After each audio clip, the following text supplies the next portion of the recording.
What's up, world, and welcome back to the Global Frequency. I am your host, Nefarious. No Frequency Girl. And tonight we are joined by special guest Tony James, here to tell us all about his current comic book crowdfunding campaign, Star Noir Book 2, now live on Indiegogo. Tony James, welcome to the show. Hello. What's up? Thanks for having me. Very glad to have you with us. So before we get into your comic book, why don't you tell us a little bit more about yourself? Whereabouts in Queens are you from? And with that mustache, why is the answer Astoria? Well, I mean, so yeah, I live in Astoria. I am not. Yes, We used to live in Astoria too. Oh, I knew wow. it. I knew it. It's the God. hipster mustache. It is. Yeah. Yeah. I had no idea. I just saw Queens on your bio, and I saw the mustache. I was like, it's gotta be Astoria. It's gotta Man, be. you are 100% on the money with that one. Yeah, definitely live in Astoria, Spider-Man country. I am a creator. I've been writing for, oh my God, I've been writing since high school. But I have found more recent success in the last 5 years or so with my comic books. First was a cyberpunk comic that I also kickstarted, and Reloader, yeah. And then the next book was Star Noir, about a 1940s detective who teams up with this gray alien, and they solve a really gripping murder mystery where each one of the fellow officers in Central Station, which is the famous police station in Los Angeles at the time, they're getting picked off one by one by an alien shapeshifter who walks among them. Yeah. I read the first issue. I have to say it was pretty good stuff. I was ready for issue 2 when I finished. So let's say hello to the chat real quick before we go any further. We got Mo Biggs claiming first place. Hello. Will telling him that first place is overrated. I don't know about that. I tend to agree with Mo that if you ain't first, you're last.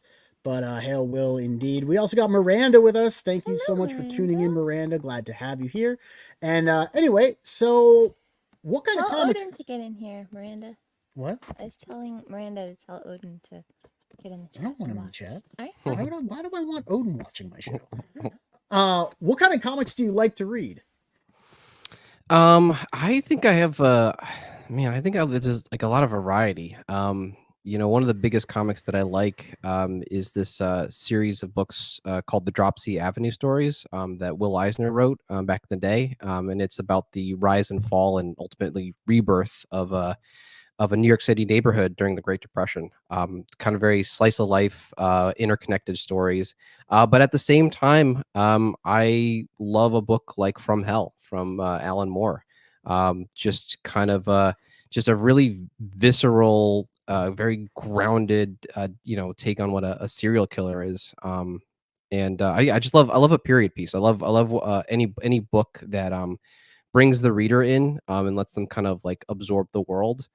And so I try to create books that kind of have that similar feeling. Yeah. All right. Cool. Other than Eisner, and did you say Moore from Hell? Yeah, Alan. Yeah. Other than some of the most prolific writers in comics, who are some of the other writers and artists that might be lesser known that you admire and enjoy? I don't know if there's any random name. Just throw out a random, because everyone's heard of Alan Moore. I mean, everyone writing comic books has read Will Eisner and studied Will Eisner in order to write comics. So tell me like a random author or comic book creator that you. All right, I'll go first. I always say this to people: Daniel Keyes Moran, one of my favorite sci-fi authors. Nobody knows who he is. He wrote the Emerald Eyes trilogy, of which I've only read one book, the middle book. called The Long Run. You read all three.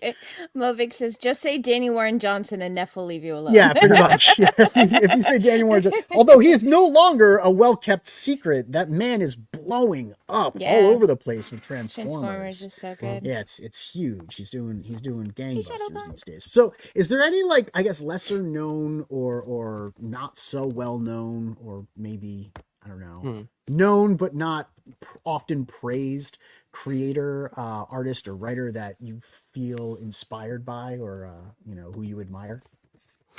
I don't have a good answer for that, unfortunately. I feel I'm like all lesser the answers that come to mind are like pretty prolific, well-known creators. Yeah, I'm just inspired by the best and just try to kind of emulate the best.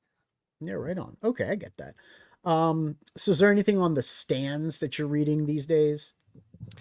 Not at the moment. What I have found in making comics is that like there was like 25 years where I just reading comics all the time, mostly Batman. That was the big thing that I would read.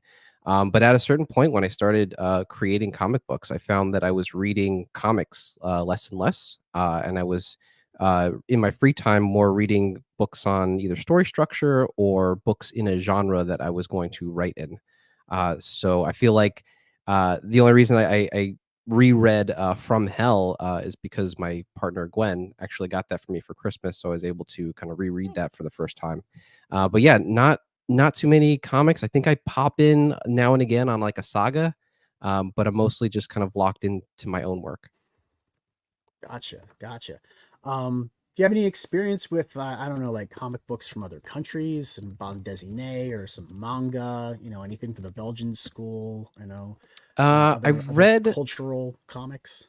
I tried to read One Piece. I found it very entertaining. What I read was pretty entertaining. I just think like conceptually just wasn't for me. But I instantly got why everybody loves it so much.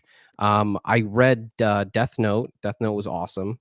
Yeah, I think that's kind of the most I've done in overseas with manga. I mean, technically, you can say that Alan Moore is overseas. He is UK. He's across the pond. That's I mean, yeah. If you want to talk about like the UK comics, you can talk about 2000 AD. We can talk about, I guess, heavy metal. You can talk about the French comics. You can talk about, Little Nemo. We can go and talk about, like I said, the bande dessinée. You can talk about Asterix and Obelix. We could talk about like other comics that may have had a inspiration or an effect on you as inspiration. But it seems like with Star Noir, you're really drawing off of a more classical American comic book genre, right? Yeah, for sure. Movic is one piece of trash. Oh, dang. All right, so yeah, why don't we move on from that question? I mean, you could say what we got. What did we get today? We picked up pop quiz hotshot Blasphemous from Distillery, because I liked the art. I like that it's oversized. Yeah, like and it's big. They're doing the like not quite DC Black Label, but oversized. I think it's like same as Forged. It's a little wider than taller.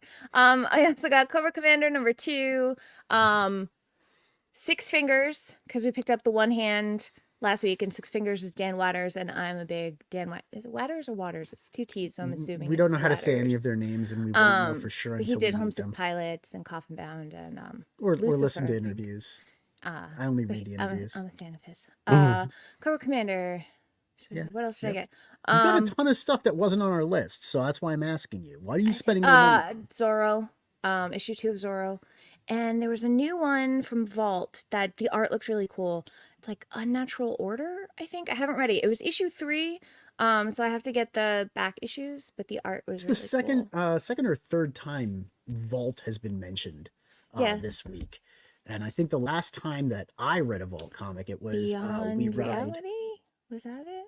That was that was actually the last one that we read, right? The last one that made an impression before that was We Ride Giants. And that was the one with like all those white empty spaces, which soured me on Vault. But I guess like, Aldous mentioned it, you mentioned it. Maybe they got some interesting stuff coming in. Anyway, moving on. You are not just a comic book creator.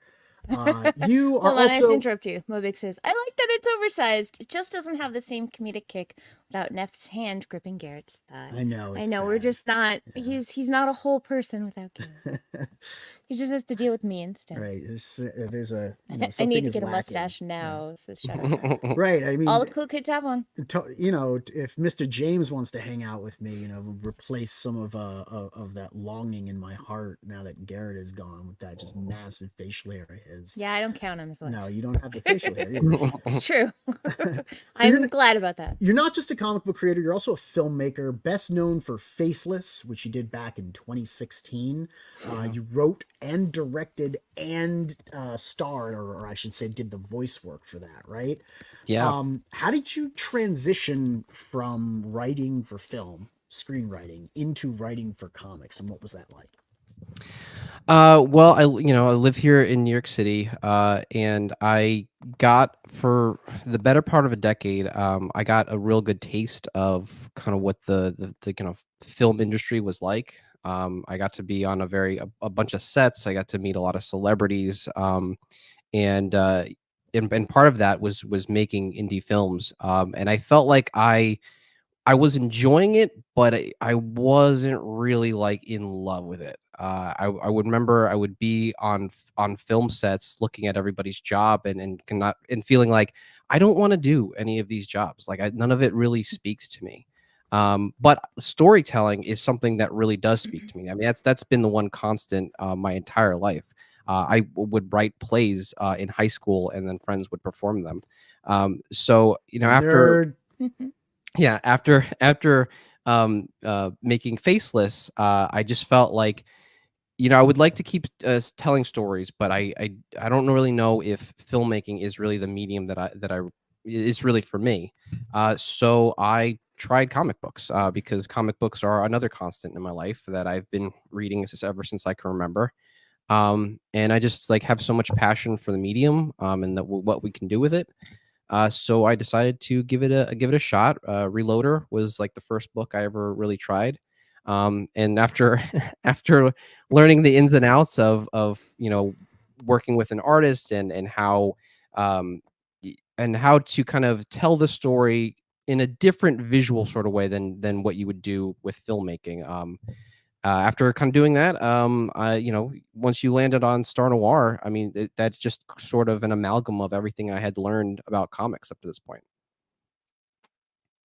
Now you said you worked in film, doing indie films, working with people. How did you get into that? Did you go to a school for that? How did you make the connections to start working in that field? My godfather is a director of photography. And he just amassed so many contacts. So when I was actually in college, he would put in the word for me to Where'd go you on. go? What? Oh, Where'd Pace you go? University. Pace University. Ah, okay. Nice. Yeah. So I would find myself on these sets where crew members would go, "Who do you know that got you on this set?" So I just I spent the better part of a decade just doing everything from like commercials to press junkets to working on people's indie films throughout the city. That's sort of where I spent most of my time. It's exhausting and a pain in the ass, and I'm very glad I didn't go to Agreed. Hollywood. But also Agreed. somewhat disappointed because I could have made a much bigger name for myself out there than I did here. Anyway, tell me about your mustache thing on Instagram. My You mustache got an thing? Instagram that has like a comic book strip with a guy with a mustache. It Oh, was on your profile. I clicked through. I saw your Instagram for Star Noir, and then there was another one that had like a tapas or a webtoon attached to it. yeah. Go That's to that's Kickstarter real quick. mustache. That's Mustachio. The artist that I work with, we still want to make more of those comics. It's just I got so caught up with Star Noir that I really just don't have time for anything else. But yeah, it was I wanted to I when I'm telling comic stories, I'm not just I don't want to tell stories just in the traditional floppy book format. I'm interested in other ways that we can tell stories, and I'm really intrigued by the kind of 4-panel web comic that you see a lot of people make on Instagram, and I wanted to make one myself, so I decided to make a character who was a pistachio with a mustache called Mustachio. and my cat that is sitting on the heater over here, and just trying to just tell silly stories and just trying to make jokes about my own anxieties and my own fears, and just try to make a funny, almost like Garfield sort of humor level of a comic. So with the character being sort of a pistachio with a mustachio, would you consider that a self-insert of sorts? Yes, Is but mustachio a Mary Sue? I'm kidding. I'm no. kidding. I I'm mean, kidding. there's no Being really, a goofball. there's no powers or anything to really struggle with Mustachio. But the reason that it is, His whole life is suffering. He can't be a Mary Sue. yeah, the whole reason that it is a self insert is because so many of the popular web comics are self inserts, and I feel like Yeah. it's the authenticity that people really kind of glom onto. So I just felt like, well, if you want it to actually be something that people connect with, I mean, you have to really be honest and basically make fun of yourself in these books, in these web comics. He's more of a hairy stew, says Mo. Oh, Nice. nice. Good one, Mo. I like that. Look, I found a portrait of Neff on the Mustachio Oh, Instagram. you did. Yeah. I did, right here. See, he's playing his Switch, and it has the little mug that says "I don't love people." Yeah. That's People, not even once. that's Neff. Yeah. We got Sumo with us. What's up, Hey, Sumo Thori? Sumo, Glad to how are have you. All right. Now we talked about Mustachio on the Instagram. Oh, we forgot to say hi to Immortal Rising comic. Hi, Oh, Immortal snap. Rising. We had Immortal Rising jump in. Good to see you, brother. Hello, hello. What is the rightist? The Rightist is a creative outlet for me, in which I take all of the things that I learned from writing books, and I merge it with one of my favorite hobbies, which is video games. And I like to take, since video games, on a narrative level, in the last 15 years, are really trying to be more serious, more engaging. I thought it would be interesting to kind of analyze some of my favorite video games, and look at what some of the popular games that I've played, what they do well, just from a narrative standpoint, and really try to examine that and apply all of the knowledge that I've learned from all of these countless writing books, and just do analysis videos on it. And occasionally I'll do a video that's more opinion based, but it's still along the same lines of just trying to be analytical. So do you like write a script for the episode about like, breaking down a character or a storyline, say, like The Last of Us, right? But then do it over gameplay? I have to admit, I've never seen it because I didn't find the channel until now. Oh, look, he did. He revisited Joe's death on Yeah, Yeah. no one can see that. I have to share it. You need to share that. But do you have like gameplay in the background of you playing also? That would be really cool. It's not my gameplay. It's just a series of collected footage that I've found. But it's just my voice. I don't have a real desire to be like The Witcher 3 is a mass. yeah. Sorry. I love that video. I I don't made it start playing. I don't really have a desire to be like a YouTube face person. So I really just lend just my voice. And it's just a series of cutscenes and gameplay footage that's over it. All right, all right. Now, would you ever do anything like Rocket League? I'm not a. I mean, I think there's a deep narrative for you to mine there and to really like dismantle the the subtextual elements of Rocket League, and there's a scathing social commentary in there. Seriously. Well, what do you think is the social commentary of Rocket League? In Rocket League, I think it examines the nature of competition in our society, and I think that it addresses a lot of the recent social developments that we've had for, I guess, the most recent generation growing up, where everyone needs to feel included. But then you have these games where you have MVPs and people really like dominating each other. I think Rocket League was kind of designed to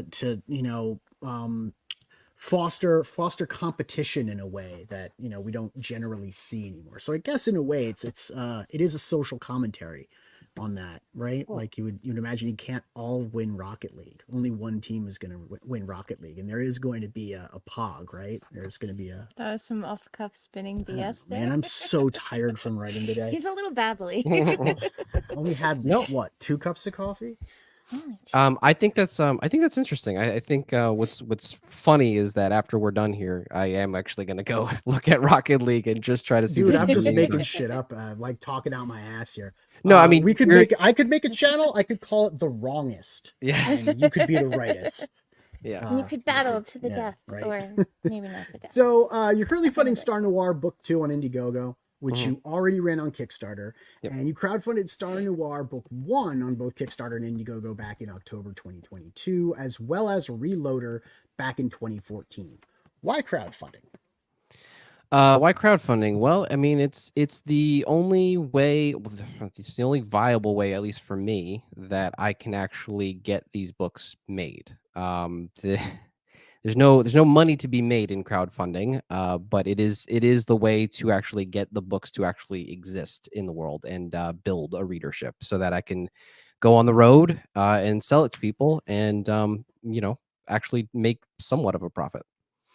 And how do you go on the road, and where do you sell it to people? I have friends like Johnny Cavuto, and he has kind of taught me a lot about just going to any local convention, going to a Brooklyn Comic-Con that's over the summer. There's a bunch more that are going to be in the fall that I'll be at. And yeah, just I'm comfortable with like a small convention, and just talking to people, just having a conversation, showing them the book, and letting in part the work speak for itself.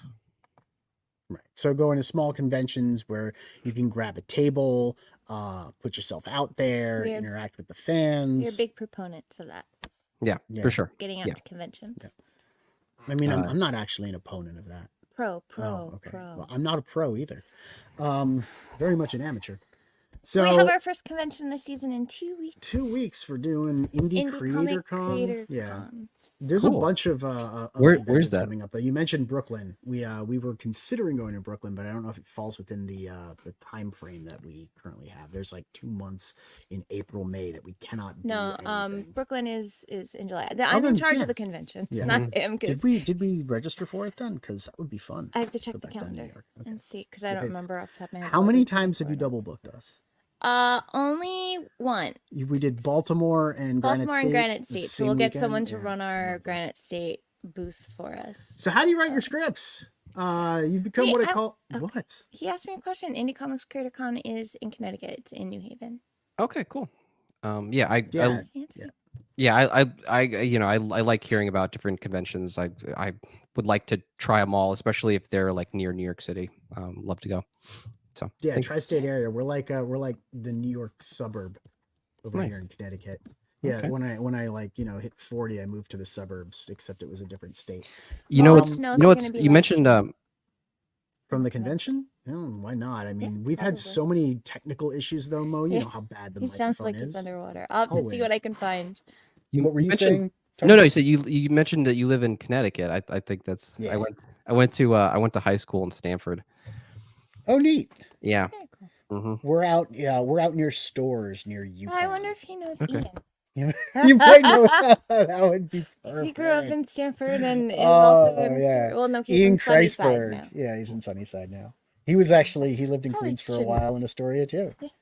But they know our names. It's a small world. Yeah, it is. So how do you write your scripts? Coming from film, you might be what I would call a minimalist script writer, or you may have become a minimalist script writer, meaning you don't overburden the artist with extraneous details in your panel descriptions. I found like a lot of screenwriters coming from film and going over to comics tend to write that way. What about you? The first artist I ever worked with, I definitely drove him crazy because I was definitely the filmmaker who was doing too many panel descriptions. But then I would read like the Scott McCloud books and the Will Eisner books, and just really trying to understand like, hey, these are the rules. This is what you're supposed to be doing, and every panel has to be just focused on one action, one thing. And when you understand, like, the framework you have to work in, it actually, it relieves a lot of this, like, desire to just overburden the artist with extraneous detail. So with Star Noir, it really is. It's almost like I'm trying to tell it just visually, and then go, okay, well, here's the words that actually need to be spoken so that the reader is not totally lost.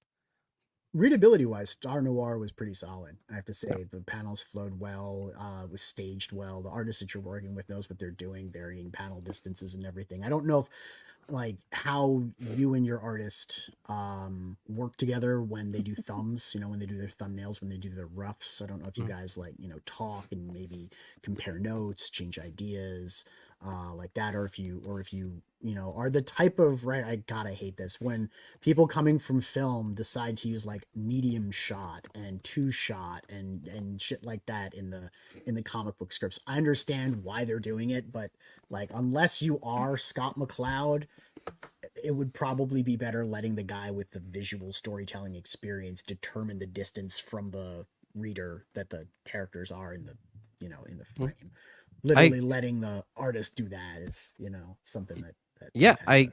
I 100% agree with that completely. My first comic script, it had all that crap in there with the medium shots and the two shots and stuff. But then once I learned, how the scripts are supposed to be, and what I'm supposed to tell the artist, now I think the only description I say is like a close up. But that's only when it's just more of a matter of fact. Like, we are supposed to see a close up. Like, Yeah. and Well, I use when I say close up, I definitely, because it also affects the size of the panel and the yeah, proportion of the page that you're using, placement, that kind of thing.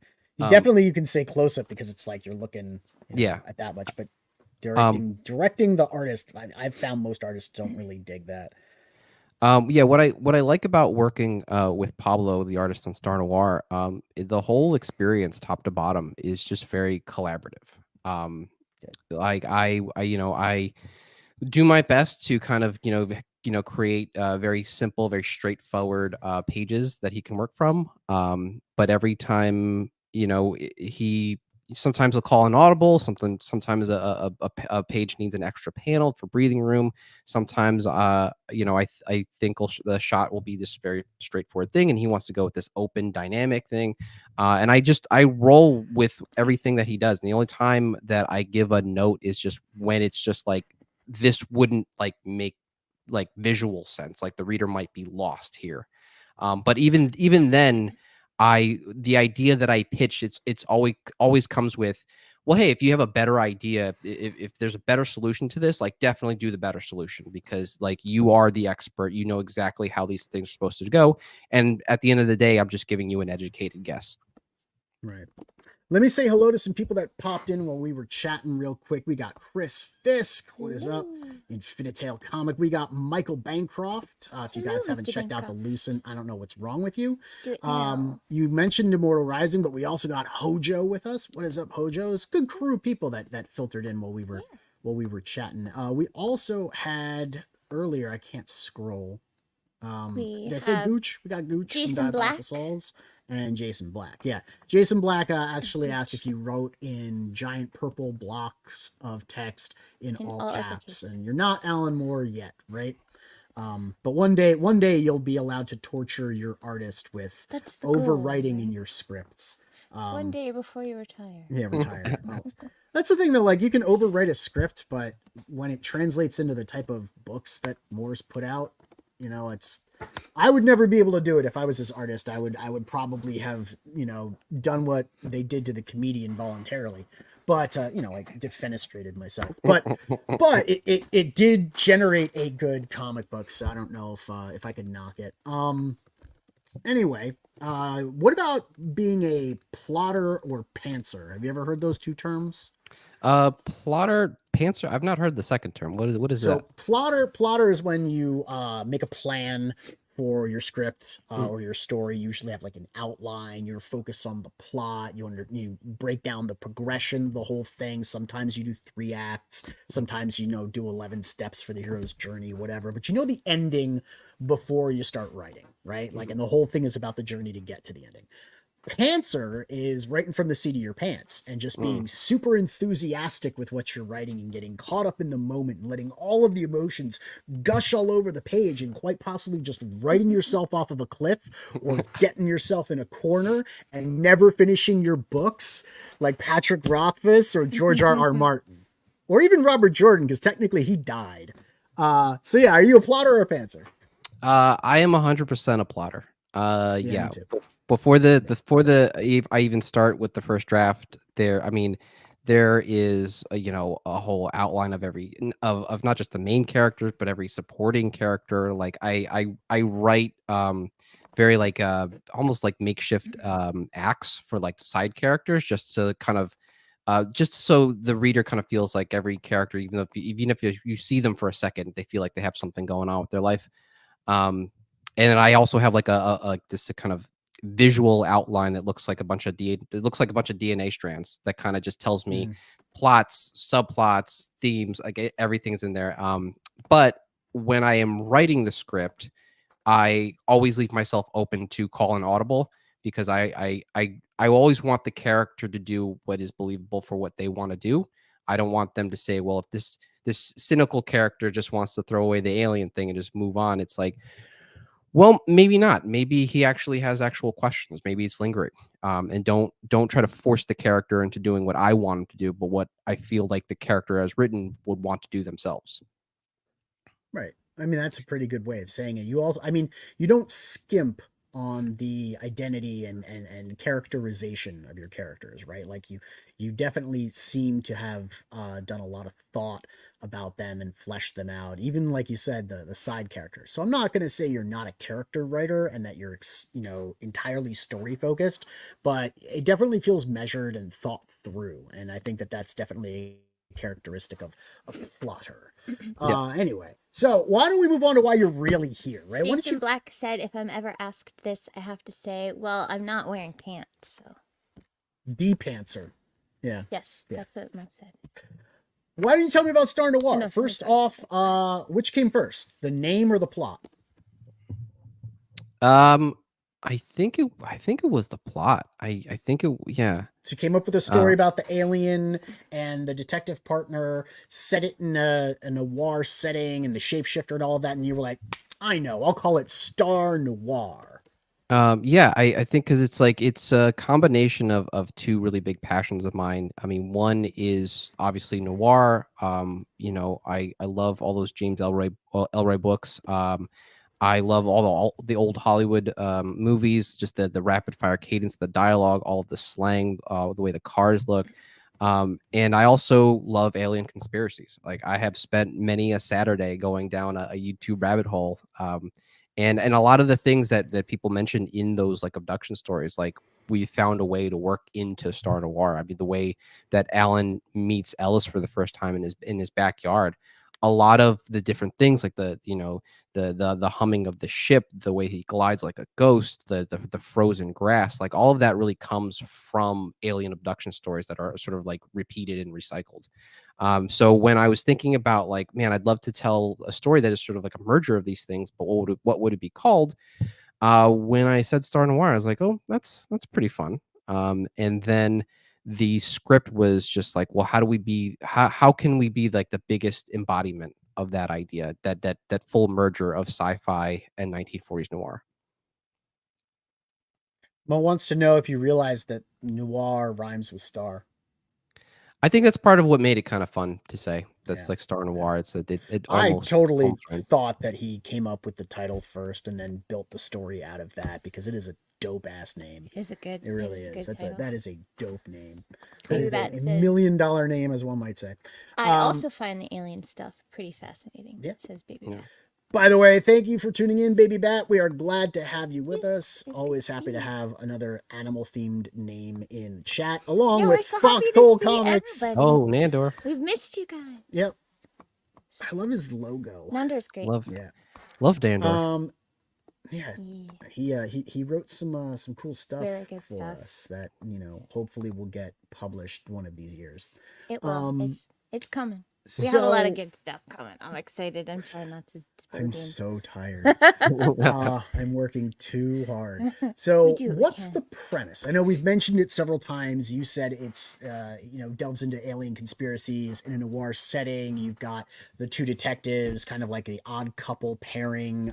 You've got the hard-boiled, hard-nosed detective who's on the case chasing after a killer who is killing cops, and we know that it's a shapeshifter, but the cop doesn't know that yet. And then his new partner kind of comes down and presents himself to the cop as an alien encounter, and then turns out that he's also going to be his partner at the precinct because he projects like a mental image to everyone that he's a person, even though he's not really a person. I spoiled the whole plot of the first You did book. a little I'm bit. sorry, just a little bit. He doesn't. But it believe in was good. It spoilers. was a solid Yeah. setup book, and I found myself going, all right, so he's established these characters well. We have the premise. We have interest in moving forward, unraveling this mystery. All in all, I thought it was a successful first issue, and that's a lot more than I can say for some of the books, or that's more than I can say for a lot of the books around these parts these days. A lot of the books don't succeed in being good introductory issues. And for 40, was it 46 pages, the first book? I can't remember off the top. Yeah, with all the extra concept art and stuff, it comes out to be a 46. What page about book. just story pages? That's 42. That's 42 pages. 42. So for 42 pages, I thought you achieved, what I would hope could be achieved in 42 pages. Good character introductions, got me hooked, gave me the setup, gave me the setting and a feel for the world that it's in, kind of explained some of the details without being too exposition heavy, and it was all naturally and organically delivered through the dialogue. 42 pages is a good amount. You didn't take like 60 pages to get nowhere. Mhm. Or 90 pages to introduce me to your superhero and then do nothing with them. You succeeded in doing something that I felt set us up for issue 2, which is longer than issue 1, right? Yes. It's 60 pages or something this No, time. no. 50 It's something? it's not significantly longer. It's that one that it's full story. That one is 48 pages. All right, so Yeah. 6 pages. That's not nothing though. 6 Yeah. pages, a lot can be done in 6 pages. Yeah, but we do our best before we start drawing it. Before Pablo starts drawing it, I don't do anything. To really pare it down, so that every page has a purpose. Every panel has a purpose. I don't like reading comics that have a lot of fat on them, where you kind of feel like you could have conveyed this plot beat in 2 pages, not 4. So if I can tell it shorter, if I can tell it in less panels, I will always go for that. So when we say that we've got 48 pages for the book 2, there's no fat on that either. Every single scene, every single page, it has a really important purpose. We've examined, does this need to be here? Yes, 100%. It does need to be here. Yep. And Your pacing yeah. in the first book was on point. Like Yes. there was nothing wasted. Yeah. When you say there's no fat on it, I don't want you guys to think that it's a bare bones story either. No, there's plenty of layers. When he says no fat, he means no unnecessary or expository stuff that's there to just kind of make it feel disjointed and to throw the pacing off. No, his story moves, and you're done with it before you know you've read 42 pages, which for me is a big deal because usually I realize that I've read several pages before I get to page 6. Yeah, most people don't get me to go past page 6. Wow. Or I That's really that's start to cool. feel it around page 20 something. So getting me to go straight through to page 20 to page 42 and then go, where's the next one? That's significant. I don't think you certainly don't get it because you don't know me, but the audience will get it when I say I read the book. It tells you a lot, guys. I buy a lot of books. I don't read a lot of books. I try to read the books. I don't actually succeed. See, I fail at a lot of stuff in life. Foxhole Comics says, I'm looking forward to Star Noir so much, Tony. Have you read The Fade Out from Brubaker and Phillips? Think you dig it.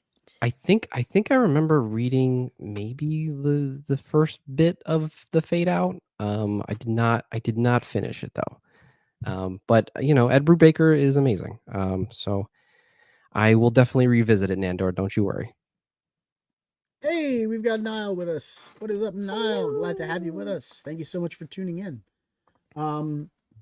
So let's bring up the campaign page and we'll Yes. take a look at that before we, run out of I time was here. apologizing to MAVRICS because I corrected him about. MAVRICS did a not story. need correcting. He did not. actually did it so that you could feel right about something. Oh, thank you. I MAVRICS is appreciate never that. wrong. It's true. It's true. Yeah. Oh, but I have read Gotham Central, so I have read some noirish things by Ed Brubaker. Yeah, Brubaker's a good writer. He's another one of those guys that, you can return to the body of work, over and over again. Just, get new experiences out of it every time, right? So this is the campaign page, right? Now you ran it on Kickstarter first. Yep. So this is also a flexible goal, which means everyone's getting it because it was funded over on Kickstarter. A little over 11K, Yeah, 200. something like that. And Tell me about the names of the tiers first. I thought that was very clever. Oh, they are inspired. Well, not inspired. They are definitely taken from one of my favorite video games, LA Noir. These are the case names that you see in LA Noir. Yeah, the White Shoe Slang. Yeah, these are all the Silk Stocking Murder. These are all the names that you see when you play that video game. I thought it was a very clever homage. Yeah. I appreciated that quite a bit. Yeah. So clearly, you've played LA Noir. You like noir. We like the alien stuff. Who designed the campaign page? Is that you? Yeah, that's me, top to bottom. Right on. So you did all the layouts and everything, and you used all compiled the assets and wrote the copy and all that other stuff. The goodness. And when you came up with the tiers, what's that? No, I'm sorry. I'm reading my own. I'm reading my own copy and getting confused. but it's like, oh, 46. I'm like, okay, yeah, but that's correct though. Seriously, who and you throws can a read. shoe? You can read the first 9 pages of book 1 by just clicking the link on the campaign too. So if you want to check it out. Good Mo. I like that. I remember when you used to call Garrett his flexible goal. So of the tiers that you've got a catch-up tier, right? You've got the book for 20. I think shipping is 10. The catch-up tier, I believe, is 40. Again, the shipping is 10, so it's a pretty good deal. $50 gets you 90 pages of story, right? And it's still only $10 for shipping. You've also got a couple of add-ons and then tiers that incorporate those add-ons in some way. You've got some poster, or you got a poster, you got some postcards, right? Some, yeah. Okay, yeah, we the art. That's fine. You do your thing. I'm showing off the art. It's good art. Yeah. So we've got all the add-ons. So we got prints that are specific panels from book 1. We're doing that again with book 2 with the different prints. We did a early bird that was a $20 thing. Now it's 25 now, which is the price that was on the Kickstarter. And the 2 book catch up tier, that the early bird on that was 40. Now it's 45. But again, same thing that we did on the Kickstarter. So all same prices. Yeah.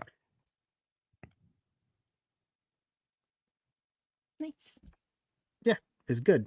It was a very streamlined, straightforward campaign. With all of the add-ons, I guess, which ones do you want to, tell us about? I know the poster is kind of a standout, right? Yeah, the poster. Man, I love the. I mean, I worry that the art team and I can't come up with a better cover image than that first one. I mean, when we first finished it, we were super into it. But this one, the cover of the second book, I really love. It's inspired by the movie poster for the Maltese Falcon. If you look at the Maltese Falcon poster, you will instantly see that to see the preferences and how it measures up, which is why the most prestigious tier is a black and white version, and it's called the Maltese Falcon. Yeah, I figured if you're going to make your most expensive tier kind of fit in with the whole noir naming motif, you're going to want to call it the Maltese Falcon, because it is like the creme de la creme granddaddy of them all. That is a really nice poster. And then we created this 1940s pinup of Stella Belafonte, she's teased in the first book. We actually get to meet her in the second book. And then this is very much like inspired by like 1940s pinup art of the time. Like those were a lot of the references for her pose and kind of the backdrop that she has came from 1940s pinup art. And then you can get the first book. The baseball cards are also really cool. We do badge numbers on the front. We do character stats, and we kind of point out each sidearm that each of the detectives use.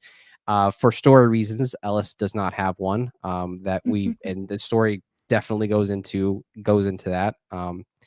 I mean, I'm very excited about all these tiers. I mean, if you have to kind of pin me down to one, I mean, you can't go wrong with the original poster of the first book. I mean, they're all great. But yeah, the first poster is just got such an iconic feel to it. I mean, if this weren't my campaign, I would probably be getting that poster along with the books, of course. Hold on, I just have to finish typing. You can't talk and type at the same time. Bad writer. Okay. Yeah. I agree. I think the poster is a very, very cool tier. Personally, if I were backing the campaign, I would suggest getting that catch-up tier, because book 1 is worth owning, and you're gonna, of course, want to know the story when you get into book 2. What about digital though? Like you've done digital before, right? How are you doing digital fulfillment?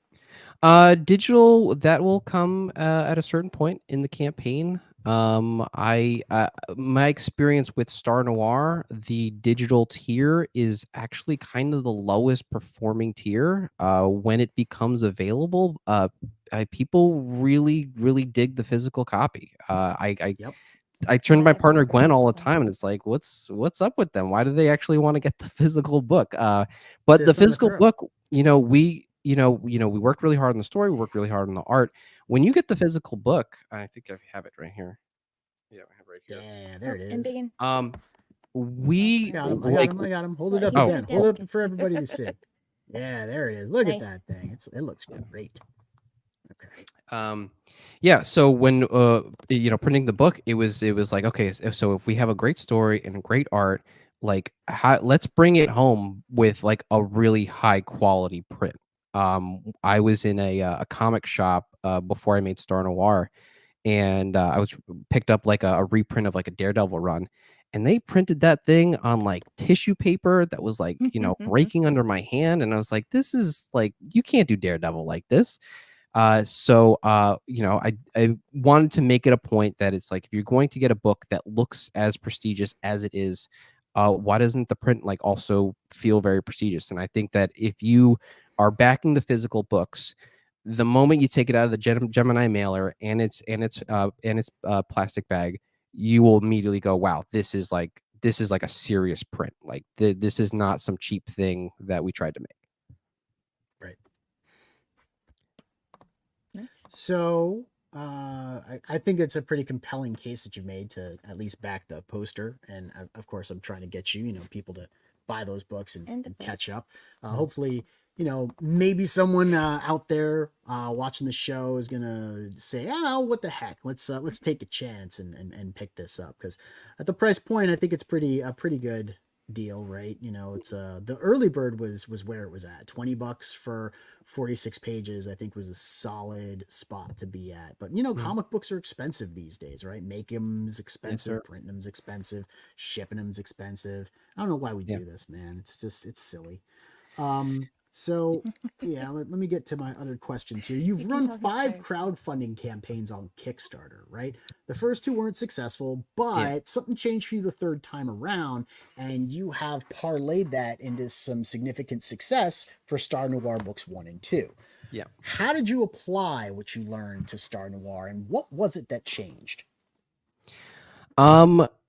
It was kind of it was letting go of the, like, I don't know, the kind of green, starry-eyed kind of like, oh, they'll just be enamored with the idea, they're gonna back it.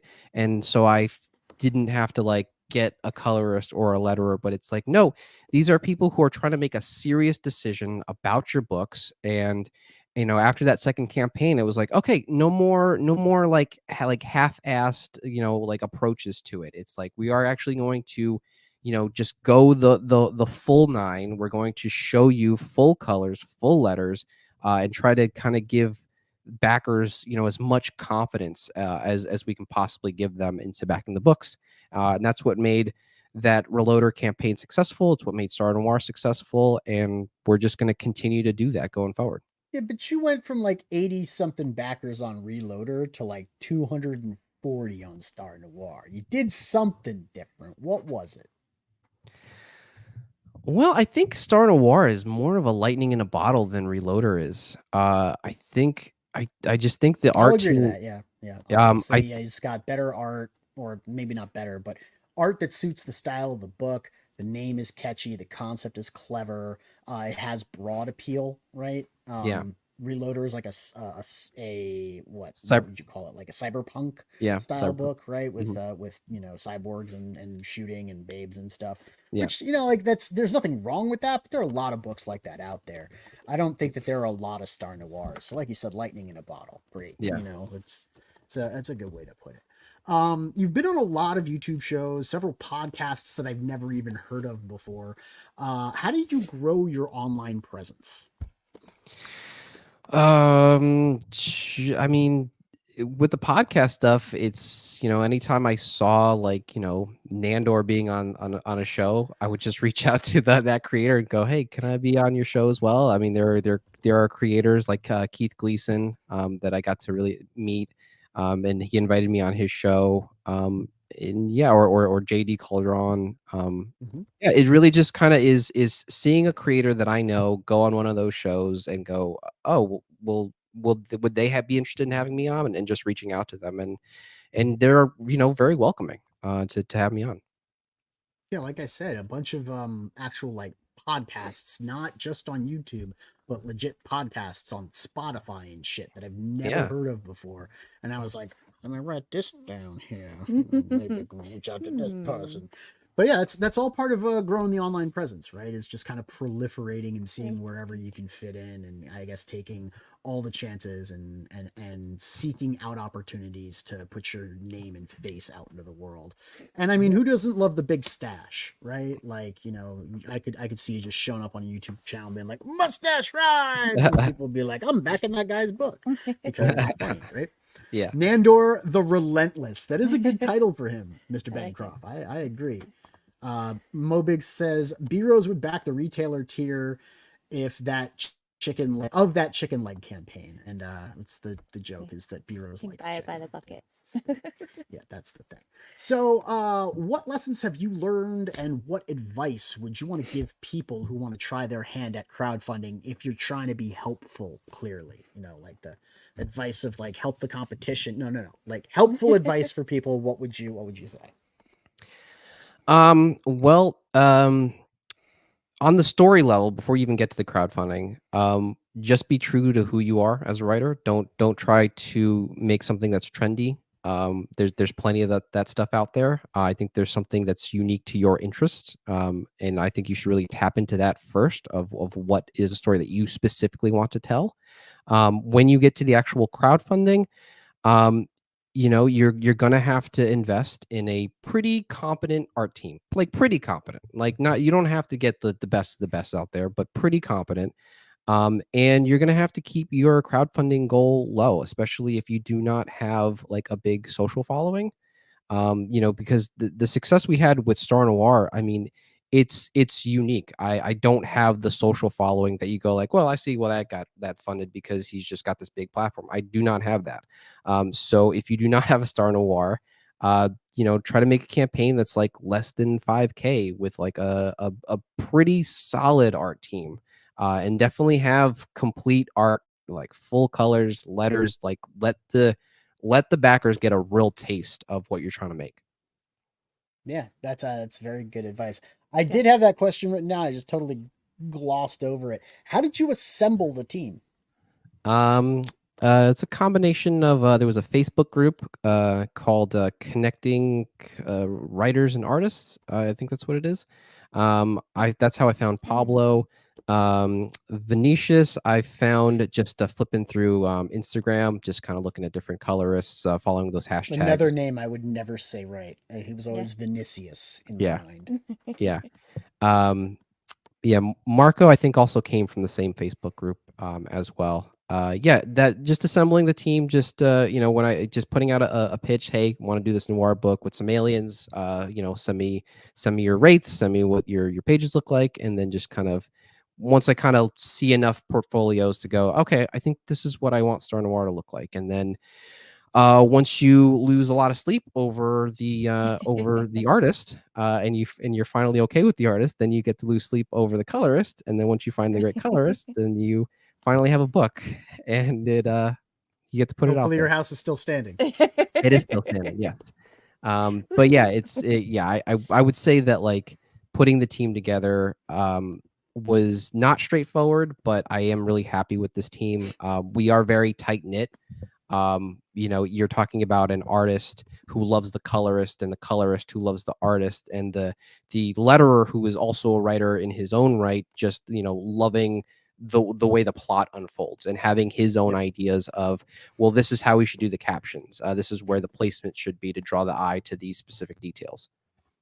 It's always nice when your team turns around and unexpectedly goes, hey, I like this thing that we made. Yeah. It's like, hey, I paid you to do a thing. I didn't know you'd like it. Yeah. It's What's funny nice about to have them be like, I want to do another one. What's funny about Pablo and Venetius is that they secretly worked on a Batman piece that they just they didn't say anything. They just Pablo drew like a Gotham by Gaslight Batman, and then Vin colored it, and they just put it on their Instagram like nobody was gonna notice. And it's like, can you send that to me? Like, I actually want to have that. Nobody's gonna know. Right. Totally. All right. So I think we're wrapping up here. Is there anything else you want to tell the audience? Do you want to let them know how to find you out there in the digital beyond? Well, you can find me mostly on Instagram. It's at BananaBat. BananaBat. It's a funny thing. It's linked in the description. Yeah, it's in description. Cool. Yeah, T/J is on Twitter. I use Twitter kind of sparingly. It's not my main jam. But yeah, and as far as telling people about the book, I mean, definitely give it a shot. I mean, everybody that has read the first book has come back with very glowing reviews. I had a I moment. read it. That's all people need to know. He read it and he liked it and wanted to buy book 2. I read the whole thing. Yeah, So, there was a moment. If you know Neff, you know that's a lot. Yeah, there was a moment when we were crowdfunding the second book on Kickstarter, where I was a little nervous about making the goal, and I sort of expressed that to the readers, and they just completely showed out to make it funded. It was one of those no, Tony, I don't think you understand. This book is going to continue. People like it. So we're going to make sure it happens. Yeah. So to awesome.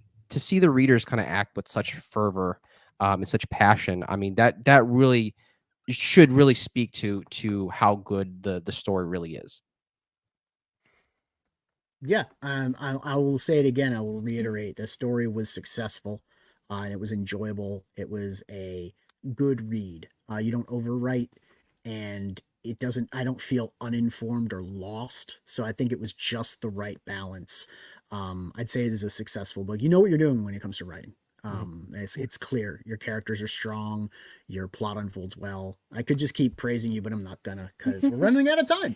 And then you'd lose your cred as being curmudgeon-y and hating exactly. people. I mean, it's hard to shit talk people who know what they're doing when they come on the show are aware that, like, you know, they need to lower their goal and make their book affordable and temper their expectations and manage their money wisely and write a good book Oh, are and we lagging? all that Sorry. other stuff. Yeah, That's he lagged interesting. out the stream with his mustache. It's not us, it's him. Yeah, it's totally not our Right, terrible. not our terrible, you internet. know, cat food internet.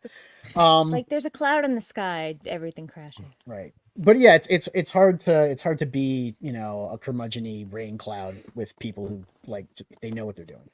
So I urge all of you to go support Star Noir. We're backing it. I know a bunch of other people have backed it. I read the first one, and if you, I encourage you to do it too. If you, what? I'm just going to reiterate for people who weren't here at the beginning, don't be afraid of the flexible goal. This was already run on Kickstarter, raised 11K with 220 something backers. So it's getting made. This Yeah, is just, he's if you fulfilling. missed it on Kickstarter, this is your Oh, chance to get it now. Damn it! Yeah. I had one more question.